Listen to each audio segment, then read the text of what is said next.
How many of you have gone out to eat in the past month, week, or the past few days? On average, the average American family goes out to eat once or twice per week with their family. Now, if any of you have ever been to a bar-style restaurant or any restaurant that has bottles of beer and certain bottles of wine, you may have seen one of these. This is what I call a trusty dusty bar key. The correct term for it is a bar bottle opener or a bottle opener.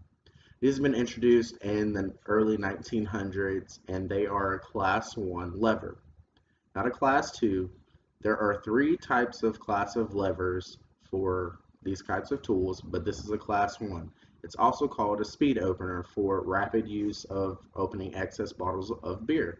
For example, this bottle of beer would have had to have been opened with this and it would have been pried, a stage 1 or type 1 lever. I'm a server and bartender and have been in the serving and bartending industry for over 10 years.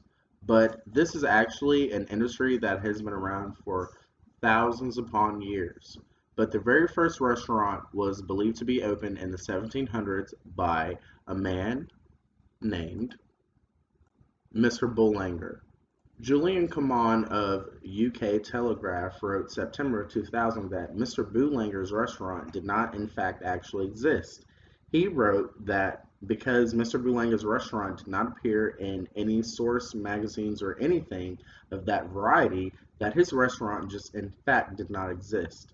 But upon my own research from the internet, I found many sources who have documented Mr. Boulanger's restaurants. There have been a few that have documented his profits. There have also been a few that have documented his menu as well. And this was back in the early 1700s, and it was a French bistro during the French American Revolutionary War. With those findings of my own, I believe, and according to what I found out, that the restaurant industry started in the 1700s. There have been other types of things considered like they could have been restaurants, but Mr. Boulanger's restaurant was the first documented restaurant during that time period. And were you aware that bartending and serving at restaurants is also a skilled profession? From the early days of the 1700s, there were many types of restaurants that were trying to be opened. There were the pub style restaurant who served beer and kind of like bar foods. There were the fancier type restaurants who were reserved for the noble classes and the upper classes that served finer things like filet mignon, fresh fishes, high quality meats like steaks and chicken. And at that time period, servers were actually paid either on barter scale or they were paid very, very, very minimum for their work. They were not tipped employees, they were just paid for their work, and the owner of the restaurant or establishment would generally pocket all of the money.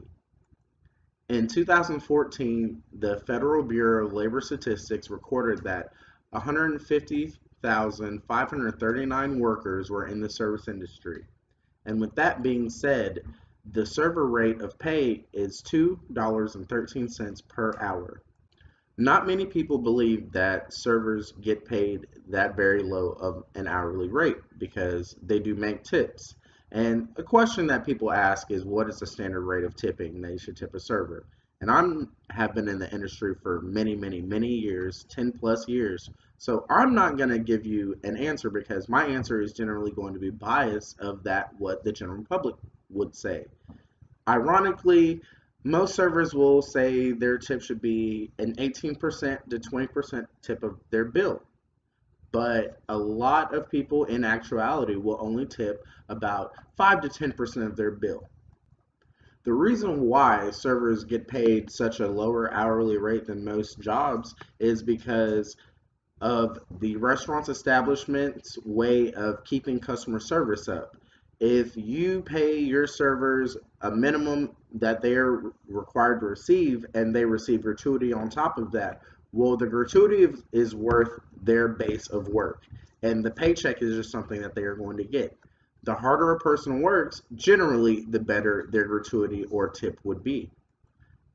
Since 1991, the federal food service rate of pay for tipped employees has been $2.13 an hour. In over 23 years, the rate of pay has not gone up for server wages. There are very different kinds of ways that a server can make money being a server. For instance, you can be a server at a bar or a club. You can serve at a high volume or a low volume restaurant. You can serve as a cocktail waitress, or you can serve at private functions and events where you are called upon by people who need people to cater towards these events. For bigger or private events, a staff can be pulled toward word of mouth or online advertisements such as Craigslist or Facebook, Instagram posts, and you can be solicited to work towards these events. Generally, at these events, you do get paid more money than what you would if you just worked at restaurants. Because these are privately held events, you're generally getting paid a base pay, which is already higher than what normal pay is. Plus, you're getting tipped by each person that you get that gets a drink from you or that you help service for that evening.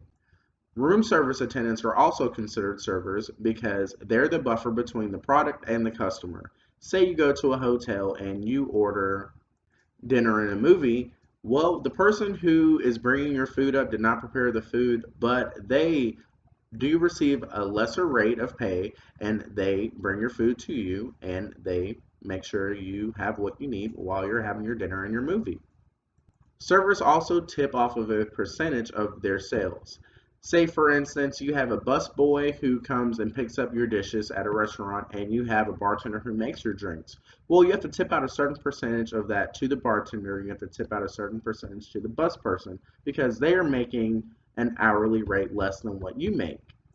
Communication is a very important skill in serving tables because you have to deal with customers who are not satisfied sometimes, and you also have to deal with customers who are very complicit about when they go out to eat and they're very specific about certain things. And when something is not right, you are the person who has to take control of the situation. As I was preparing for this speech, I asked my boss, who is also the owner of Bogey's Bar and Restaurant, and her name is Michelle Harding, what she thought about serving as a profession. And what Michelle told me actually confirmed what I thought. She said servers are basically underpaid independent contractors because we are actually in charge of our sections, which are the tables that are for us for that evening. And we're also in charge of making sure our customers are happy. We're also in charge of making sure the people who work for us, as in our bar staff, our busser staff, are taken care of at the end of the night because they do work for us. We're independently paid contractors because most of the paychecks, if you get $2.13 an hour, go towards your taxes. It goes to the IRS, and you normally get a paycheck of $0.00.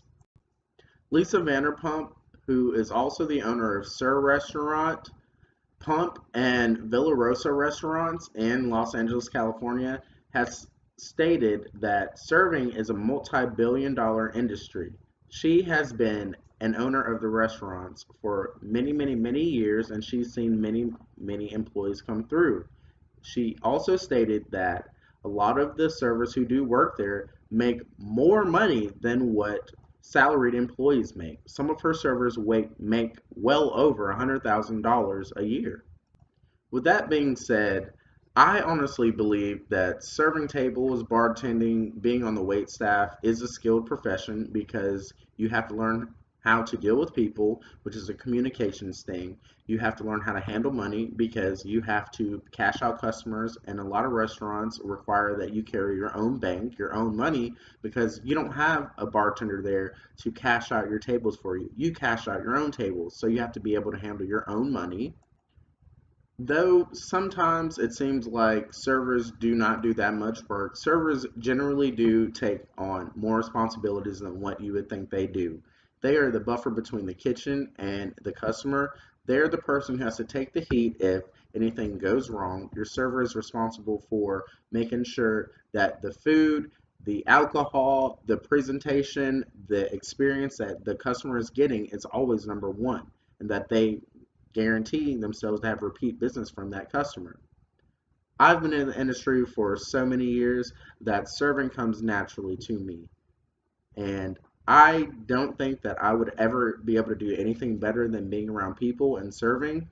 As much as I would rather do that, I think I would actually want to settle down for a career, and that's why I am in paralegal school. So, thank you for listening, and I hope I've taught you something about serving.